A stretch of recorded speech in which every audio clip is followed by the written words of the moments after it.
सीता के जन्म को लेकर कई कहानियां प्रचलित हैं। कोई कुछ कहानी सुनता है तो कोई कुछ। इसलिए साफ साफ कहना मुश्किल है कि सीता की माता कौन थी। सीता के जन्म से जुड़ी हम ऐसी ही एक प्रचलित कहानी सुना रहे हैं।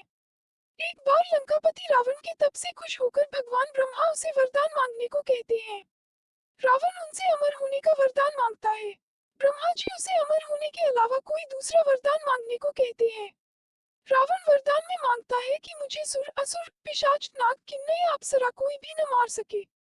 रावण मनुष्य द्वारा न मारे जाने के बारे में नहीं बोलता है, क्योंकि वह मनुष्य को तिनके के समान समझता था। वरदान पाने के बाद रावण हर तरफ तबाही मचाना शुरू कर देता है। एक दिन वह दंडकारण्य नामक जगह पहुंचता है, जहां ऋषि मुनियों का निवास था। रावण को ऋषि मुनियों को मारना उचित नहीं लगा, लेकिन वो उन ऋषि मुनियों के रक्त को एक कमंडल में भरकर साथ ले जाता है।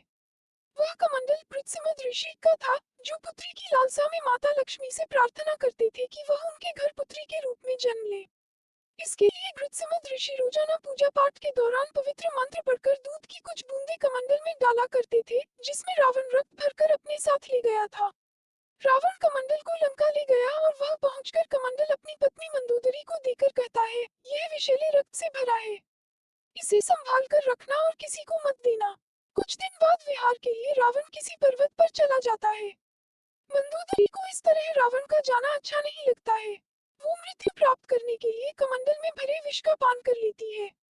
कमंडल के रक्त को पीने के कुछ समय बाद मंदोदरी गर्भवती हो जाती है। गर्भवती होने के बाद मंदोदरी घबरा जाती है कि महल में मौजूद अन्य लोग उसके बारे में क्या सोचेंगे।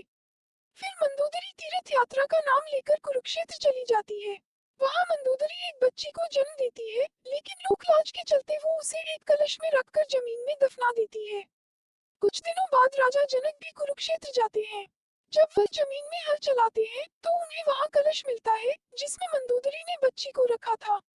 बच्ची को कलश से निकालते ही आसमान से फूलों की वर्षा होने लगती है और साथ में आकाशवाणी भी होती है। आकाशवाणी में राजा जनक द्वारा उस कन्या के लालन पालन की बात कही जाती है।